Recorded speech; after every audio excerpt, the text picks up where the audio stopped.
Hello guys, আজকে আমি বানাবো নবাবী লাচ্ছা। তো নবাবী লাচ্ছা বানানোর জন্য আমি 1.5 লিটার দুধ এখানে নিয়েছি। সেটাকে জাল দিয়ে আমি 1 লিটার করে নিয়েছি। সঙ্গে দিলাম 250 গ্রাম খোয়া ক্ষীর। তো খোয়া ক্ষীর দেওয়ার পর দুধটা আর একটু ভালো করে জাল করে নেব, খোয়া ক্ষীরগুলো যতক্ষণ মেল্ট না হয়ে যাচ্ছে। তারপর এখানে আমি চিনি দিয়েছি পরিমাণ মতো। আপনারা মিষ্টিটা আপনাদের মতো করতে পারেন, কম বেশি। তারপর আমি 1 চামচ কর্নফ্লাওয়ার নিয়ে দুধের সঙ্গে গুলে সেটা দিয়ে দিয়েছি দুধটি ঘন করার জন্য। তো কর্নফ্লাওয়ার দেওয়ার পর আর একটু নাড়বেন খুব ভালো করে, দেখবেন যেন জমাট না বেঁধে যায়। ধ্যান দিয়ে নাড়তেই থাকবেন। এই রকম ঘনত্বে নামিয়ে ঠান্ডা করতে দেব। নামিয়ে ঠান্ডা করতে দেব।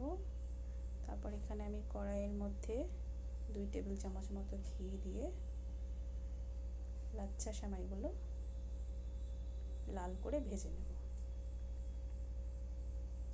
সেমাইগুলো ভেঙে ভেঙে দেবেন, গোটা দেবেন না, নাড়তে অসুবিধা হবে।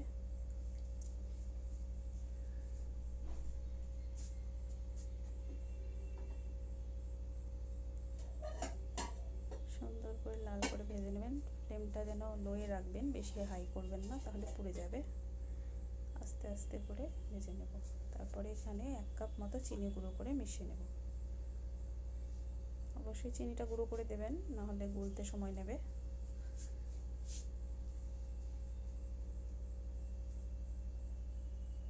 আস্তে আস্তে নাড়াচাড়া করে হালকা ব্রাউন করব, বেশি ব্রাউন করার দরকার নেই।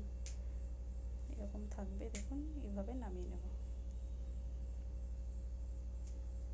ব্যাস, এর থেকে বেশি ব্রাউন করার দরকার নেই।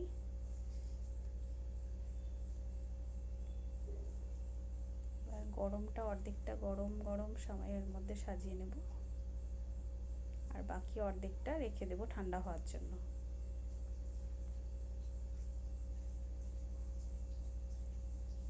এখানে আমার ক্রিমটাও ঠান্ডা হয়ে গেছে। ঠান্ডা হওয়ার পর দেখুন ঘনত্বটা এরকম এসছে। এই পর্যায়ে আমি উপর দিয়ে ক্রিমটা দিয়ে দেব। আস্তে আস্তে করে একদম পুরো সাজিয়ে নেবেন। তারপর ঠান্ডা হয়ে যাওয়া লাচ্ছা সেমাইগুলো উপরে আবার সুন্দর করে সাজিয়ে নেব লেয়ার করে। ব্যাস, আর কিছু করার দরকার নেই। এইভাবে বানিয়ে খেয়ে দেখবেন, এটা অনেক স্বাদ লাগবে। আর অন্যভাবে খাওয়া